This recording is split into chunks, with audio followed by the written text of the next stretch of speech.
अच्छा जी, बाकी लड़कों को भी मैसेज कर दे कि क्लास के लिए ऑनलाइन हो जाए, ठीक है। जल्दी जल्दी कर ले, शाबाश है। सर मैंने एक ग्रुप में मैसेज किए हुए हैं सर। जी। एक ग्रुप में सर मैंने मैसेज किए हुए हैं सर। ठीक है ठीक है, जल्दी करें, शाबाश है, फिर स्टार्ट करते हैं।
सर जी बस बिस्मिल्लाह के स्टार्ट की नूर का बुरन की बखाय से सितासो है। ठीक है, सही है, फिर मैं स्टार्ट करता हूँ क्लास को, फिर आप आहिस्ता आहिस्ता आ जाएंगे। ऐसे ऐसे लोग आ जाएगा ठीक है सर।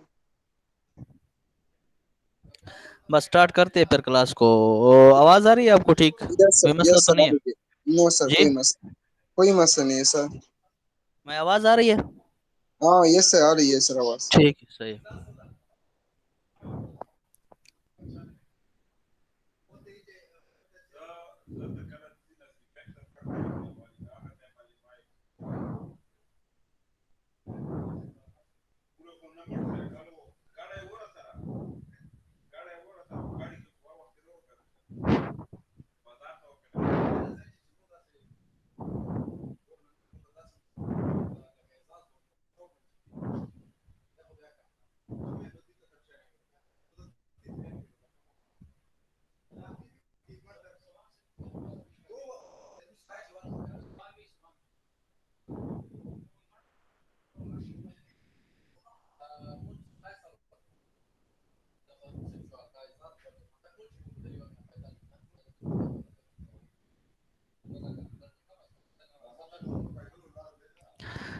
अच्छा जी, लेक्चर जो है, लेक्चर नंबर 6 है, वीक 6 का। तो इसमें हम आज का जो टॉपिक है, टॉपिक नंबर 6, लेक्चर नंबर 6 है, और cracks in concrete and it's remedial measures. ये आज हम डिस्कस करेंगे कि कंक्रीट में क्रैक्स किस तरह आते हैं और इसकी रिमीडियल मेजर कौन कौन से हैं, ठीक है। तो कंटेंट जो है इसमें, नंबर 1 जो है इंट्रोडक्शन है, नंबर 2 जो है क्लासिफिकेशन ऑफ क्रैक्स है, नंबर 3 जो है टाइप्स ऑफ क्रैक्स है, number 4 causes of crack and it's remedies है। तो क्रैक जो है, क्रैक को थोड़ा सा इसको डिस्कस करते हैं। Crack can be treated as cancer and RCC structure. Crack जो होता है ये कैंसर की तरह होता है आरसीसी स्ट्रक्चर में। As cancer which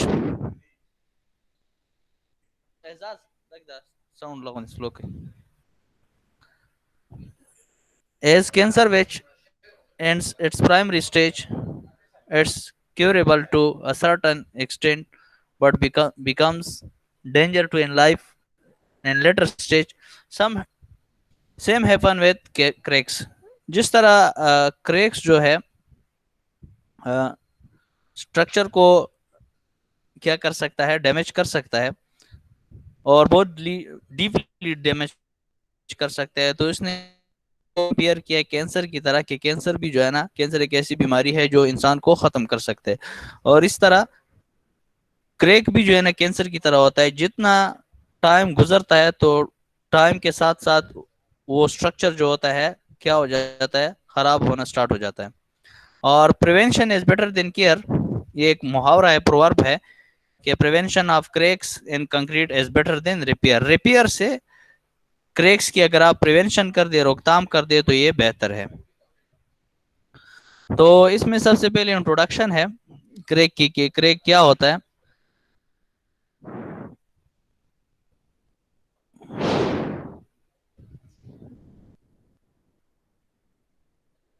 introduction is की a crack is a complete or incomplete separation of concrete into two or more parts produced by breaking or fracturing।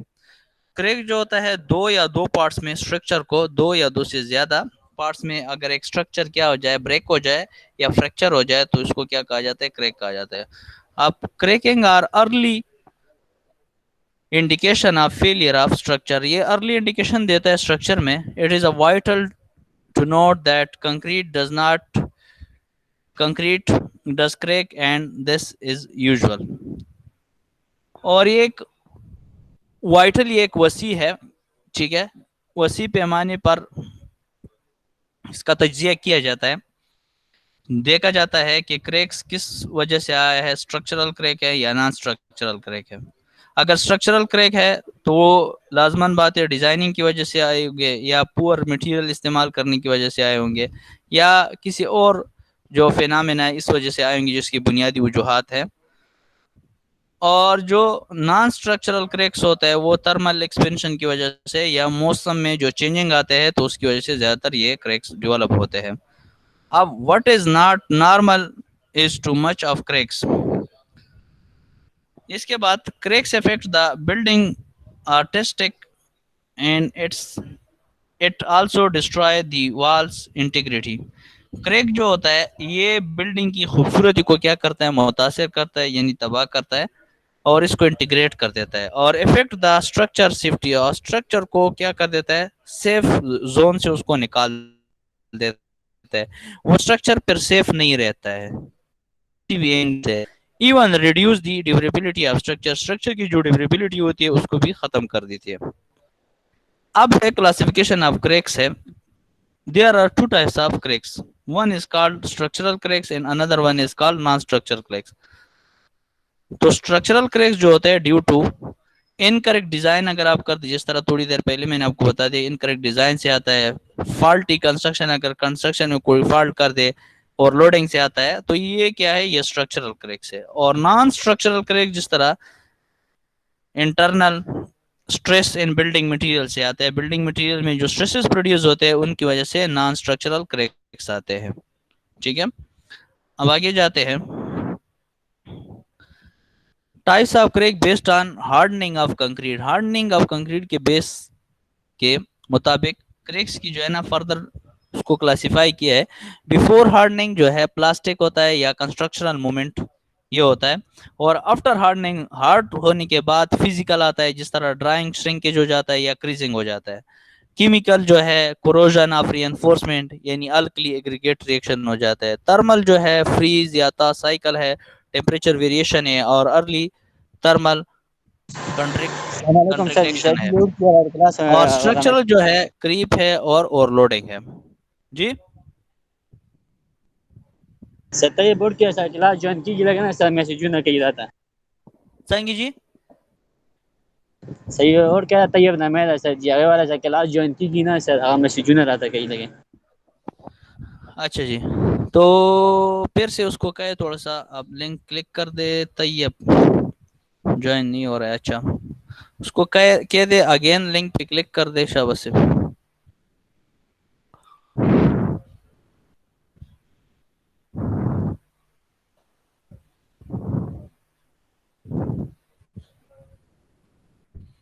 अब दोबारा ज्वाइन कर दे शाबाश से, हो सकता है ज्वाइन हो जाए।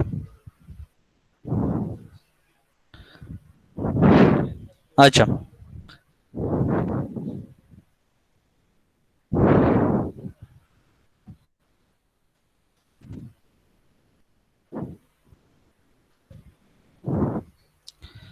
अच्छा, तो स्ट्रक्चरल जो है क्रीप या ओवरलोडिंग है। अब है causes of cracks and it's remedies. किसकी वजह से क्रैक्स आते हैं और इसकी रेमेडीज क्या है, उसको हम किस तरह ठीक करेंगे। तो प्लास्टिक श्रिंकेज के क्रैक जो होता है उसको पहले पढ़ते हैं कि प्लास्टिक श्रिंकेज क्रैकिंग किस तरह आते हैं।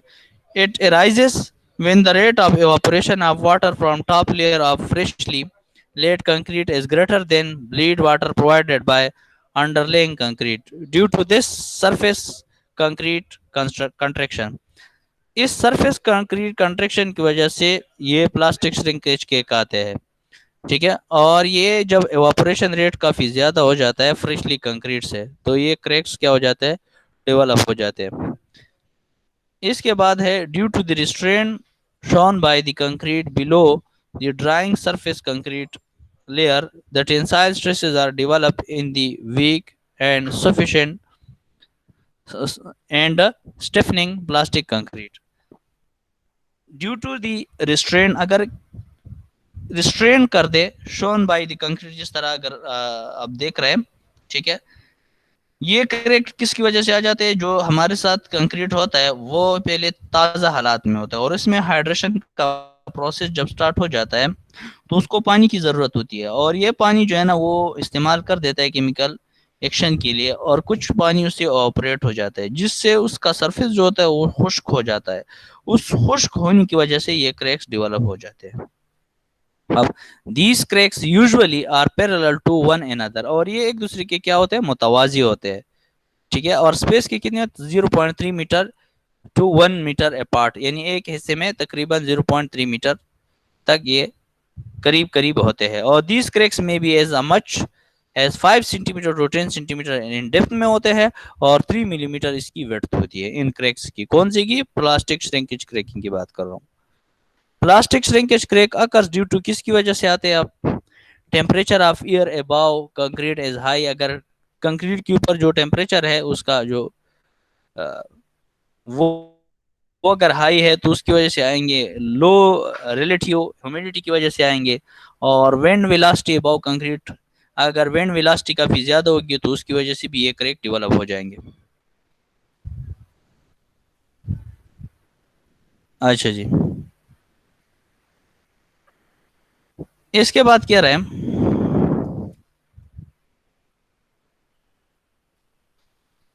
Preventive measures of plastic shrinkage includes use. Preventive measure कौन कौन से प्लास्टिक श्रिंकेज क्रैक को अगर आपने प्रिवेंट करना है तो उसके कौन कौन से हैं, जिस तरह एज बॉन्डिंग एजेंट है, फॉग नोजल, या saturate the air above concrete है, लेटेक्स को पॉलीमर है। ठीक है, और इसके बाद plastic sheeting to cover concrete है। इसके बाद wind breaks to decrease the wind velocity, तो ये भी आप कर सकते हैं। तो ये इसकी कुछ प्रिवेंटिव मेजर्स है।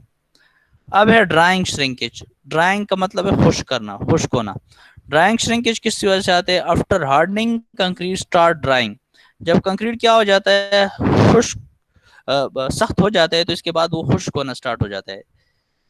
The excess water leaves the system causing contraction or shrinkage। इससे जो पानी निकलता है वो क्या काज करता है, श्रिंक काज करता है या कंट्रैक्शन काज करता है, यानी उसकी वजह से श्रिंकेज आता है।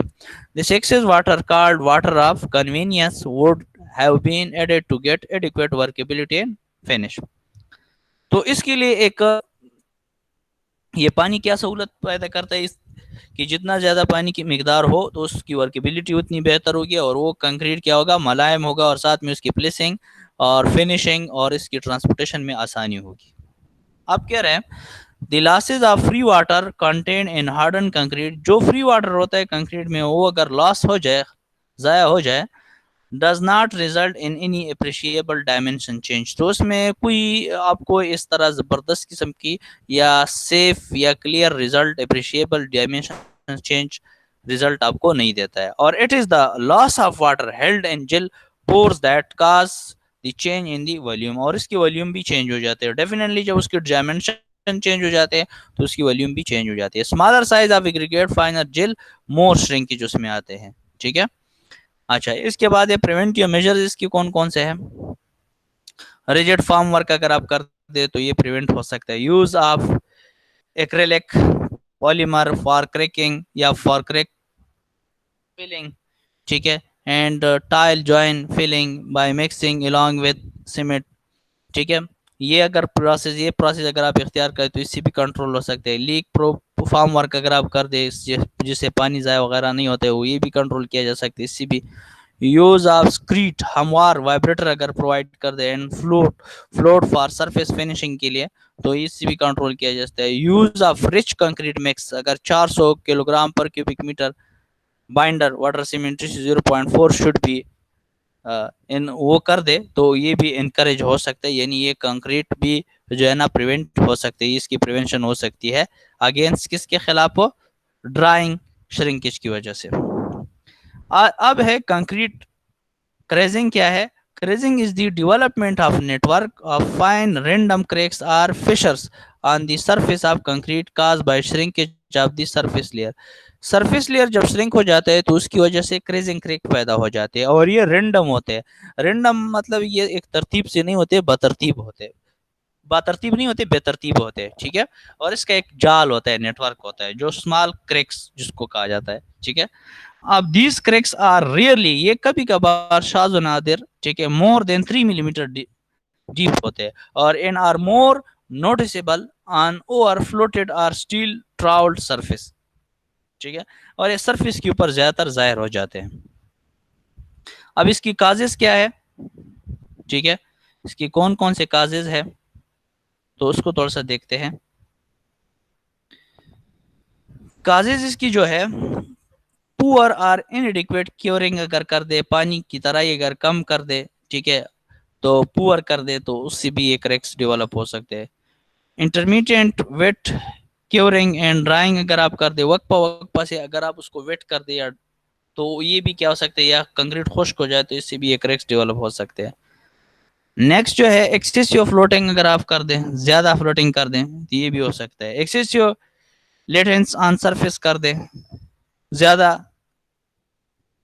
सरफेस को क्या कर दे, हमवार कर दे अब, या ज्यादा जो है ना उससे पानी खुश कर दे तो ये भी काज कर सकते हैं। Finishing with float when bleed water on water is on the surface, अगर कंक्रीट की सरफेस के ऊपर ब्लीडिंग ज्यादा हो रहा है, ब्लीडिंग क्या होता है, पानी कंक्रीट के सरफेस के ऊपर जब पानी आ जाते हैं तो उसको क्या कहा जाता है, ब्लीडिंग कहा जाता है। Sprinkling cement on the surface of drying of the bleed water, तो इस बाज़ का इस तरह क्या है कि सरफेस के ऊपर ब्लीडिंग किया जाए तो उसके ऊपर कंक्रीट खुश्क कंक्रीट डाला जाता है जिससे वो पानी क्या हो जाता है, खुश्क हो जाता है, तो ये भी खतरनाक है। प्रिवेंटिव मेजर इसकी क्या है, इसको किस तरह प्रिवेंट करेंगे, proper and early starting of curing अगर कर दे, क्यूरिंग जितना बेहतर तरीके से करेंगे कंक्रीट उतना क्रैक से क्या होगा, महफूज होगा। Use of curing compound on the surface, ठीक है, कंपाउंड क्यूरिंग कंपाउंड अगर आप इस्तेमाल कर दे जिससे क्यूरिंग वगैरह में कोई कमी अगर ना आए तो उससे भी ये क्या हो सकता है, ये क्रैक्स से आप बच सकते हैं। और नेवर स्प्रिंकल ड्राई सीमेंट और mixture of cement and fine sand on the surface of the plastic concrete, अगर आप प्लास्टिक कंक्रीट के ऊपर, प्लास्टिक कंक्रीट क्या होता है, ग्रीन कंक्रीट जिसको कहा जाता है, उसी के ऊपर अगर आप सीमेंट वगैरह का दोगा जिसको कहते हैं स्लरी, वो अगर या खुश्क सीमेंट इस्तेमाल ना कर दे तो इससे भी ये चीज क्या हो सकता है, कंट्रोल हो सकता है। अच्छा जी, नेक्स्ट जो है हमारे साथ थर्मल वेरिएशन। थर्मल वेरिएशन किसको कहते हैं, जो टेम्परेचर में चेंजिंग आता है, कभी कभार मौसम खुश्क होता है, कभी कभार गीला होता है, तो इसमें जो चेंजिंग आता है इसकी वजह से भी कंक्रीट में क्रैक्स डेवलप हो जाते हैं। तो टेम्परेचर डिफरेंस जो है, यानी कभी गर्मी कभी सर्दी, with in a concrete structure may be caused bye portion of the structure losing heat of hydration at different rates on one portion of the structure to a different degree or at a different rate than another portion of the structure. तो इसमें ये कह रहा है कि temperature changing अगर हो, एक स्ट्रक्चर है तो उसके ऊपर एक साइड पे अगर आपने उसको ज्यादा पानी दिया और एक साइड खुश्क है, तो एक साइड पे टेम्परेचर कुछ अलग है, दूसरे पे अलग है, तो टेम्परेचर चेंजिंग आ जाएगा या डिफरेंस वो इनके दरमियान हो जाएगा, तो इससे भी क्रैक्स डेवलप हो जाएंगे। और दिस टेम्परेचर डिफरेंस जो है, इसका रिजल्ट क्या होगा, इन डिफरेंट वॉल्यूम चेंजिंग इसमें आएंगे और इस वॉल्यूम से फिर क्रैक डेवलप होंगे, यानी लीडिंग टू क्रैक्स होगा। The more massio is the structure, the greater is the potential for temperature different and restraint. Hardened concrete has a coefficient of a thermal expansion that may range from 4 to 9 ज़रब 10 की power -6 पर degree के। इसका जो thermal expansion है किस चीज का, concrete का, वो तकरीबन है 4 से लेकर 9 ज़रब 10 की पावर -6 पर डिग्री होता है। ये थर्मल एक्सपेंशन है, ठीक है।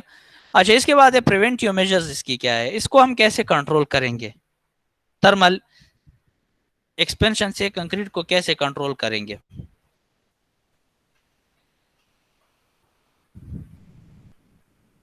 तो controlling the rate at which the concrete cools by insulating the exposed concrete surface during first 5 days. First 5 days जो अब कंक्रीट अगर आपने प्लेस कर दिया, तो फर्स्ट 5 डेज में कंक्रीट का जो सरफेस है उसको आप क्या कर दे, कवर कर दे, डंप कर दे, और उसके ऊपर आप पानी की तराई किया करें। तो इससे क्या हो जाता है, ये कंक्रीट जो है क्रैक से बच जाएगा। और increasing the tensile strength of concrete अगर आप कर दे तो इससे भी एक कंट्रोल हो जाएगा। और reducing the concrete temperature at placement up to से 32 डिग्री सेंटीग्रेड अगर कर दे तो इससे भी ये हो जाएगा, ठीक है, ये प्रिवेंट हो जाएगा। और using low heat of hydration cement अगर आप इस्तेमाल कर दे, यूजिंग उसमें फ्लाई ऐश या replacement of part of cement, ठीक है, फ्लाई ऐश अगर इस्तेमाल कर दे तो इससे भी ये कुछ हद तक कंट्रोल हो जाए। Keeping steel form work warm by air heating during winter. तो स्टील की फॉर्म वर्क को अगर आप क्या कर दे, ऐसे मौसमी हालात से अगर आप उसको महफूज बनाएंगे जिससे कंक्रीट की स्ट्रक्चर को उससे नुकसान पहुंच सकता है, उससे अगर महफूज बनाएंगे तो ये भी एक अच्छा मेथड है। और use of thermally insulating material as formwork. Thermally insulating material क्या है, जो थर्मल एक्सपेंशन या थर्मल की वजह से या गर्मी की वजह से उसमें ज़्यादा चेंजिंग नहीं आता है, ऐसी मटेरियल अगर आप इस्तेमाल करेंगे तो इससे भी ये कंट्रोल हो सकता है। और लो ग्रेड ऑफ सीमेंट अगर आप इस्तेमाल करेंगे, जिस तरह 33 ग्रेड, 33 हमारे साथ 3 टाइप्स के ग्रेड है, 33 है, 43 है, ठीक है, और 53 ग्रेड है। तो लो ग्रेड जितना आप इस्तेमाल करेंगे उतना ही अच्छा। एक बात और है, सीमेंट की स्ट्रेंथ जो जितनी ज़्यादा होगी तो उसकी ग्रेड भी उतनी ज़्यादा होगी। 33 ग्रेड वाला सीमेंट एज कम्पेयर टू 43 से अच्छा है, और फिर 43 वाला 33 से अच्छा है, ठीक है। अच्छा, नेक्स्ट हमारे साथ क्या चीज है, cracking due to chemical reaction की वजह से कौन कौन से क्रैक्स आते हैं, तो उसको थोड़ा सा देखते हैं। अच्छा, तो डिलीटरियस केमिकल्स रिएक्शन में cause cracking of concrete due to material used to make the concrete or material that come into contact with the concrete after it is hard। अगर कुछ आप ऐसे केमिकल्स इस्तेमाल कर दे जिससे अगर कंक्रीट सख्त हो जाए और इसके बाद फिर क्या हो जाएगा, वो कंक्रीट श्रिंक होना स्टार्ट हो जाएगा। जब अगर ये श्रिंक हो जाए तो श्रिंक होने के बाद उसमें जो केमिकल्स आपने इस्तेमाल किए वो अगर अपना नुकसान जाहिर कर दे तो इससे भी कंक्रीट क्या हो सकता है, काफ़ी ख़राब हो सकता है। और ऐसे केमिकल आपने इस्तेमाल इसमें नहीं करना है जो सीमेंट के साथ केमिकल रिएक्शन कर दे और उससे कंक्रीट को कोई नुकसान पहुंचे। और कंक्रीट में crack with time as a result of slowly developing expansive reaction between aggregate containing active silica and alkalis derived from cement hydration and mixture are external sources, या कोई एक्सटर्नल सोर्स उसको मिल जाए, या सिलिका आपने इस्तेमाल किया, alkalis इस्तेमाल किया, अगर वो सीमेंट के साथ रिएक्शन करेंगे तो रिएक्शन से उस क्या हो जाएगा, वो कंक्रीट में क्रैक्स डेवलप हो जाएंगे।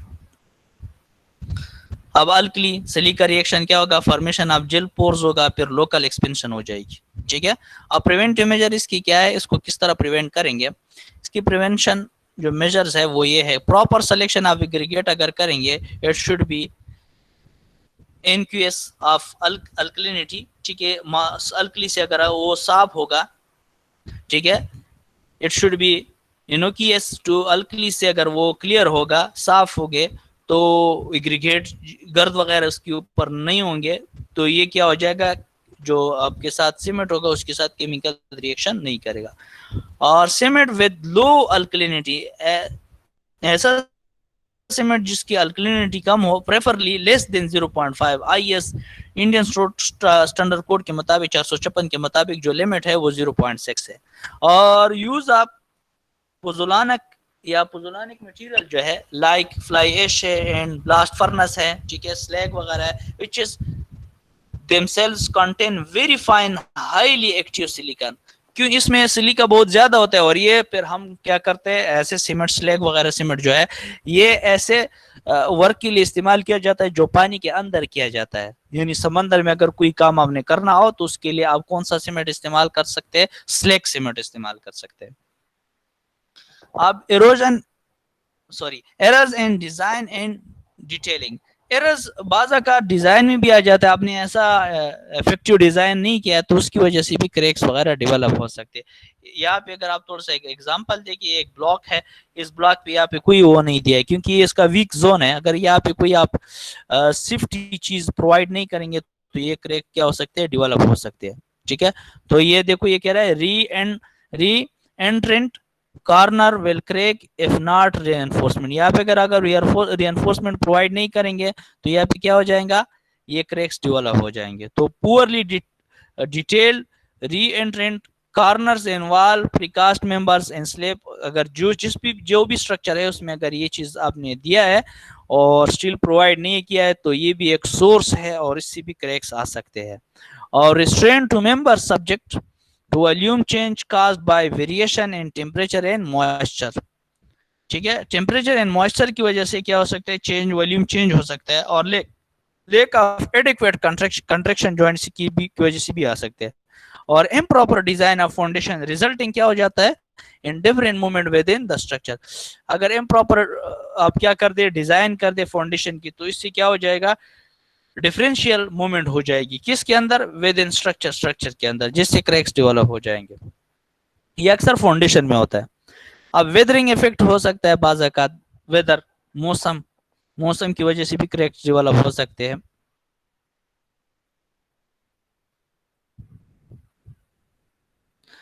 It include freezing and thawing, waiting and drawing and heating and cooling. तो ये मौसम की बात करें, अगर आपके साथ कंक्रीट क्या है, सर्दियों का मौसम है तो कंक्रीट फ्रीज हो जाए, और अगर गर्मियों का मौसम है तो थॉइंग हो जाएंगी, वेट है, ड्राई है, या हीट आपने दिया, या कूलिंग है, तो इससे कंक्रीट में चेंजिंग आ जाएंगे, जिस चेंजिंग वॉल्यूम चेंज हो जाए, वॉल्यूम से फिर क्रैक्स डेवलप हो जाएंगे। और damage due to freezing and thawing is the most common weather related to physical deterioration. ये फिजिकल डिटोरेशन की सबसे इंपॉर्टेंट जो है वो फ्रीजिंग एंड थॉइंग है। कंक्रीट क्या होता है, फ्रीज होता है या थॉइंग करता है, जिससे ये फिजिकल डिटोरेशन आ जाता है। और damage and harden cement paste from freezing is caused by movement of water to freezing sites and by hydraulic pressure generated by growth of ice crystal। Ice crystal है, या मिसाल के तौर पर आपके साथ मूवमेंट ऑफ वाटर है, ठीक है, जो बाज़ औक़ात क्या हो जाता है, सुराख होते हैं, उस सुराख के अंदर पानी चला जाता है, वो क्या हो जाता है, फ्रीज हो जाता है, जिससे भी उसका वॉल्यूम चेंज हो जाता है, तो उससे भी क्रैक्स डेवलप हो जाते हैं। और प्रिवेंटिव मेजर इसकी क्या है, use of west practical water cement ratio अगर आप इस्तेमाल करेंगे, जिस तरह जो अप्रोप्रिएट है वो 0.4 तकरीबन लिया जाता है, 0.4 टू 0.45 तक तकरीबन सुटेबल जो वाटर सीमेंट रेशियो है वो ये लिया जाता है। बहरहाल इसका जो रेंज है वो 0.3 से लेकर 0.6 तक होता है। वाटर सीमेंट रेशियो का मतलब क्या है कि water divide by cement. Durable aggregates, अगर इस्तेमाल करेंगे पायदार एग्रीगेट तो ये प्रिवेंट हो सकता है। Adequate year entrainment sorry entrainment जो है, अगर आप एडिक्वेट एंट्रेनमेंट आप इस्तेमाल करेंगे, एडिक्वेट एंट्रेनमेंट का मतलब क्या है कि जो आप केमिकल इस्तेमाल करें, जिस तरह फ्लाई ऐश है, ठीक है, पडलू है, या कोई और ऐसे केमिकल्स है जो रिटार्डर के तौर पर आपने इस्तेमाल किया, या एक्सेलरेटर के तौर पर इस्तेमाल किया, या स्पेशल क्वालिटीज के तौर पर आपने इस्तेमाल किया, तो ये क्या है, ये एडिक्वेट एंट्रेंट है, एंट्रेंट है, ठीक है, ये आपने इस्तेमाल कर दिया। अब allowing structure to drying after curing, अब एक स्ट्रक्चर है वो खुश्क हो गया तो उसको आपने क्योरिंग करना है, उसको ऐसे नहीं छोड़ना है। और पुअर कंस्ट्रक्शन प्रैक्टिस कौन कौन से है, सम पुअर कंस्ट्रक्शन प्रैक्टिसेस जो है that result in cracking are, poor construction practices अगर आप इस्तेमाल करेंगे तो उससे भी क्रैक्स डेवलप हो जाएंगे। Adding water to improve workability, lack of curing, inadequate formwork support, inadequate compaction और placement of construction joint at high stress। और इसके प्रिवेंटिव मेजर जो है proper monitoring and use of good quality of materials is required at the time of construction. अच्छी quality की material अगर आप provide कर दे जिस टाइम कंस्ट्रक्शन हो रहा हो, और उसको सही तरीके से आप मॉनिटर कर दे, उसकी सही तरीके से सुपरविजन कर दे, तो ये पुअर कंस्ट्रक्शन क्रैक्स कभी भी ये जो क्रैक्स आते हैं इसकी वजह से, पुअर कंस्ट्रक्शन प्रैक्टिस की वजह से, तो ये नहीं आएंगे। स्ट्रक्चरल ओवरलोडिंग भी बाज़-औक़ात हो सकता है। आपने एक स्ट्रक्चर है वो डिजाइन किया 50 केप के लिए और आपने उसके ऊपर डाल दिया 60 केप, तो इससे भी स्ट्रक्चर क्या हो सकता है, फेल हो सकता है। तो concrete get damage due to structural overload which are very easy to detect, ये आसानी तरीके से ये क्या हो सकता है, डिटेक्ट हो सकता है। और प्रीकास्ट मेंबर लाइक बीम है and generally subjected to this type of load, इस टाइप की लोड से जर्नली जो बीम है वो क्या होता है, इफेक्ट होता है। और मोस्ट अनफॉर्चुनेट थिंग्स जो है, जो अबाउट क्रैक जो है is due to structure overloading की वजह से ये तकरीबन आते हैं। जो स्ट्रक्चर फेल होता है ये ओवरलोड की वजह से फेल हो जाता है। Are that cracks are detected at early stage, और अर्ली स्टेज में आप उसको डिटेक्ट कर सकते हैं, मालूम कर सकते हैं। और इसके प्रिवेंटिव मेजर जो है वो कौन कौन से हैं, these type of cracks can be prevented if designer limit the load on structure, अगर आप एक लिमिट के अंदर उसके ऊपर फैक्टर ऑफ सेफ्टी रखेंगे, फैक्टर ऑफ सेफ्टी का ख्याल रखेंगे, सेफ लोड अप्लाई करेंगे, अल्टीमेट लोड अप्लाई नहीं करेंगे, तो स्ट्रक्चर क्या हो जाएगा, महफूज हो जाएगा इस टाइप ऑफ क्रैक से। अब foundation movement and settlement of soil, बाज़ औक़ात क्या हो जाता है कि फाउंडेशन की मूवमेंट हो जाती है। फाउंडेशन की मूवमेंट किस तरह होती है, आपने मिसाल के तौर पर एक फाउंडेशन है, बुनियाद है, वो डिजाइन किया है, मिसाल के तौर पर जितनी भी लोड के लिए डिजाइन किया और इससे एक्स्ट्रा लोड आपने इसके ऊपर डाल दिया, तो फाउंडेशन की मूवमेंट हो जाएगी, उसकी सेटलमेंट हो जाएगी।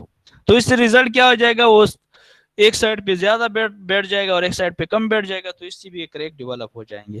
तो shear cracks in building occur when there is a large differential settlement जब आ जाता है foundation, it may be either due to the following reasons.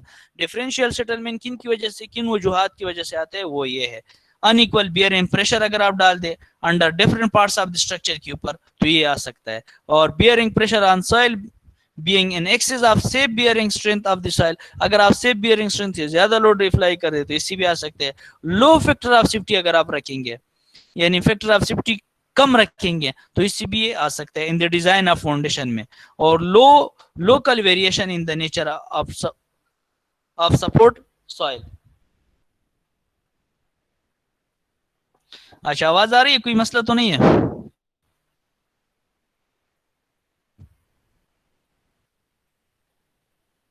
Hello, आवाज आ रही है? निसार शाह, आवाज आ रही है? जी सर। अच्छा, तो इसकी प्रिवेंटिव मेजर कौन कौन से है? The design of foundation should be based on sound engineering principle and good practice आप अप्लाई कर दे। और इसके लिए जितने डिफरेंट टाइप्स ऑफ टेस्ट किए जाते हैं, बेयरिंग कैपेसिटी मालूम करते, आफ्टर दैट क्या कर दे, इसकी डिजाइनिंग कर दे, किसकी, फाउंडेशन की। अब वेजिटेशन बाज़ औक़ात हो जाता है, वेजिटेशन भी एक बहुत बड़ा प्रॉब्लम है। बाज़ औक़ात क्या हो जाता है कि एक जगह है, उस पे आपने घर बनाना है, वहाँ पे पहले से कोई जो है ना प्लांट्स वगैरह मौजूद है या सैपलिंग्स मौजूद है, ट्रीज वगैरह मौजूद है, आपने उसके ऊपर कंस्ट्रक्ट कर दिया और उसी ने क्या कर दिया, वो कंक्रीट को क्या कर दिया, उसके नीचे से जमीन को लूज कर दिया और इसके अंदर से वो पास हो गए कंक्रीट के जड़े, तो इससे क्या हो जाएगा, वो स्ट्रक्चर क्या हो जाएगा, खराब हो जाएगा। तो ये कह रहा है फास्ट ग्रोइंग ट्रीज जो है in the area around the walls can sometimes cause cracks in walls. ये भी बाज औकात क्या हो सकता है, क्रैक्स डेवलप कर सकते हैं जो इर्द गिर्द, एक दीवार के इर्द गिर्द जो दरख्त वगैरह होते हैं। और due to expensive action of roots growing under the foundation, under the foundation की नीचे के अगर आप कोई जड़े वगैरह गुजरे हैं तो उसको अगर आप निकालना चाहे तो नहीं निकाल सकती, क्यों, क्योंकि आपने फाउंडेशन की वॉल बनाया, फिर उसको क्या करेंगे, एक्सपेंसिव हो जाएगा, काफी जो है ना वो कॉस्टली हो जाएगा, तो ये आप कंट्रोल नहीं कर सकते। और the cracks occur in clay soil due to moisture content to by roots. तो जड़ों की मदद से जो मॉइस्चर कंटेंट सॉइल में अगर है तो इसकी वजह से भी ये क्रैक क्या हो सकते हैं, डेवलप हो सकते हैं। अच्छा, इसके बाद हमारे साथ है प्रिवेंटिव मेजर, इसकी कौन कौन से है। Do not grow trees too close the building, building के इर्द गिर्द कभी भी आपने दरख्तों को ग्रो नहीं करना चाहिए, कभी भी उसको सपोर्ट नहीं करना चाहिए, उसको पानी नहीं देना चाहिए, उसको हटाना चाहिए इमीडिएटली अगर इधर उधर है बिल्डिंग के नजदीक। रिमूव एनी सेपलिंग्स, कोई भी दरख्त हो of trees as soon as possible, जितना जल्दी मुमकिन हो सके। इफ दे स्टार्ट ग्रोइंग, अगर उसने स्टार्ट किया ग्रोइंग, बढ़ाव का अमल स्टार्ट किया, बढ़ोतरी का अमल स्टार्ट किया, इन are near of walls, wall के अंदर, तो उसको फौरन रिमूव करना चाहिए। अच्छा, तो ये इस बुक के इस स्लाइड के रेफरेंसेस है, कंक्रीट टेक्नोलॉजी बुक्स जो है MS शिटी का है, तो ये भी आप ले सकते हैं, ठीक है। और तो ये कोड्स है, ठीक है, IS 2000 plain and reinforce concrete code of practice, ये भी आप देख सकते हैं। और international research journal of engineering and technology IRJET का ये भी ले सकते हैं। अल्ट्रा टेक मिलियर इश्यूज 5 श्रिंकेज क्रैक्स, ये भी आप इस्तेमाल कर सकते हैं, तो इससे आप कुछ हेल्प वगैरह ले सकते हैं क्रैक के बारे में। और crack repairing and building construction में अगर आपने मजीद दूसरा स्लाइड आपने देखना हो तो इस लिंक के ऊपर, हाइपर लिंक के ऊपर अगर आप क्लिक करेंगे तो आप दूसरा स्लाइड भी जो है ना देख सकते हैं क्रैकिंग के से मुतालिक, अगर कोई इंटरेस्टेड है मजीद। तो ये था हमारा लेक्चर आज का, ख़त्म हो गया। उम्मीद करता हूँ कि आपको सबको समझ में आया होगा। किसी का अगर कोई क्वेश्चन हो तो आप कर सकते हैं। जी, किसी का कोई क्वेश्चन है?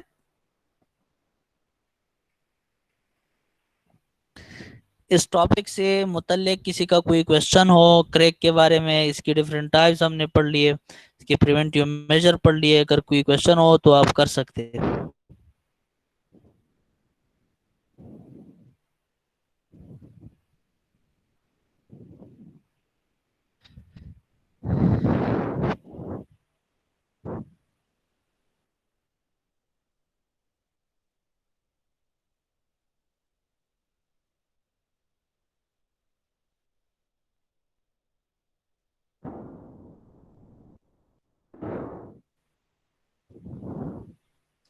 जी, अगर किसी का कोई क्वेश्चन हो तो कर सकते हैं, शाबाश है। अच्छा जी, ठीक है, फिर सही है, क्लास खत्म हो गया, ये आपका 6th क्लास था, तो ये खत्म हो गया, ठीक है जी, थैंक यू, अल्लाह हाफिज, ओके।